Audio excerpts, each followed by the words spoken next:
All right, let's dive in. We're going to talk about one of the most incredible stories you'll ever hear. It's the story of Andrew Carnegie, and it's basically a blueprint for how a penniless immigrant became, well, the richest man on the entire planet. Okay, let's just start with this number. $372 billion. That's what Andrew Carnegie's peak net worth would be in today's money. It's just a staggering amount. To give you some context, that actually made him wealthier than even the legendary John D. Rockefeller at the time. Just wow. So that leads us to the big question, right? The one we're really here to unpack. How in the world does a kid making $1.20 a week in a factory end up becoming the richest person on earth? The answer is, well, it's a wild ride of pure ambition, brilliant innovation, and yeah, some pretty ruthless tactics too. Okay, to really get this, we've got to go back, way back. His story doesn't kick off in some fancy office. Nope, it starts in poverty.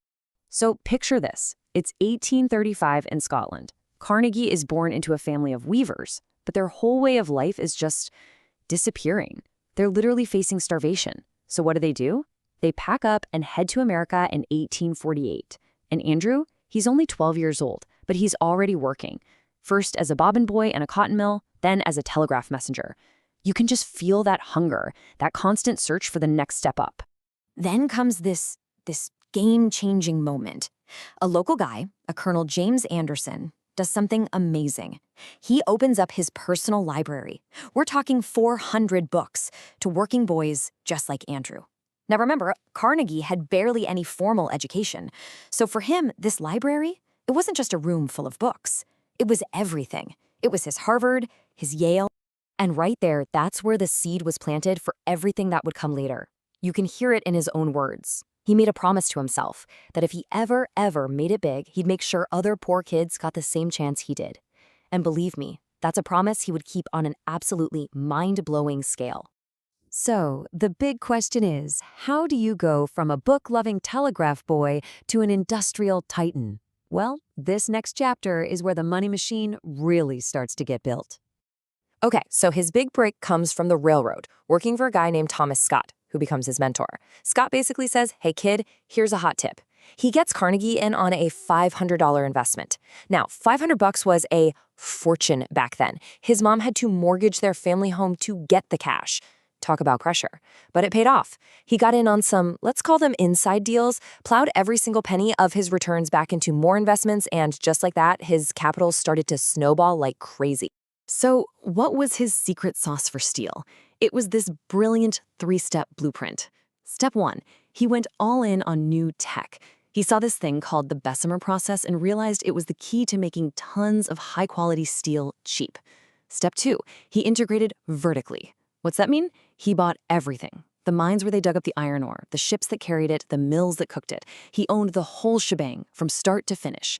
And step 3, he poured his profits right back into the business, constantly making his mills faster, cheaper, and better, basically making it impossible for anyone else to compete.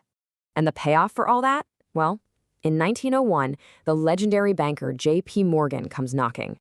Carnegie sells his entire steel empire for, get this, over $300 million in 1901. In one single sale, he became, without a doubt, the richest man alive. But hold on, because this is where the story gets really interesting. For most people, that's the end of the movie, right? Roll credits. But for Carnegie, making the money was just part 1. Part 2 was even crazier. He was gonna give it all away. And the craziest part? This wasn't some deathbed revelation. He wrote this note to himself when he was only 33 years old, right in the middle of building his empire. He already saw that just piling up money was a trap, something debasing. He was planning his exit from the money game decades before he even won it.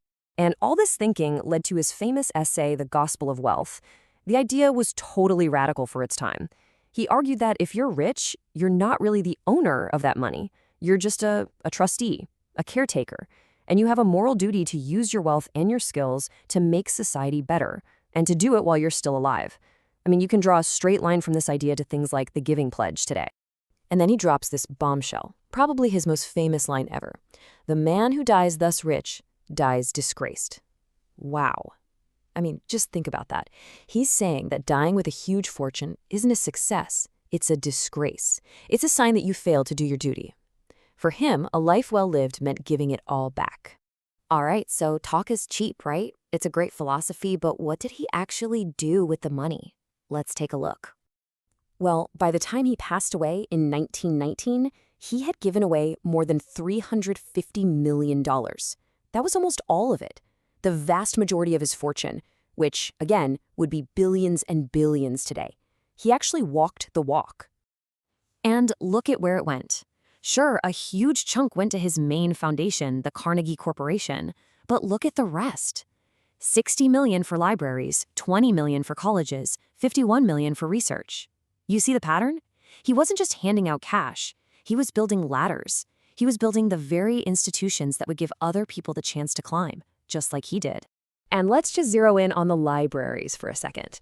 2,509. That's how many public libraries he paid to have built, all across America, all over the English-speaking world.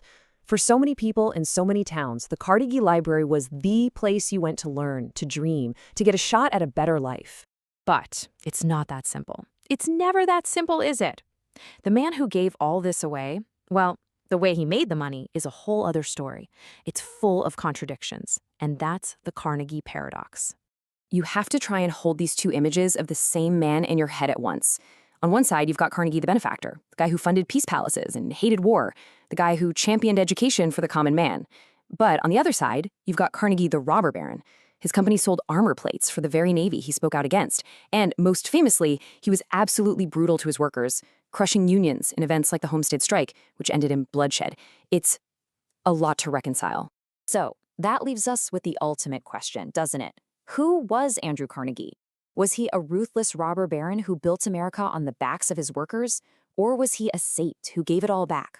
The real, complicated answer is maybe he was both.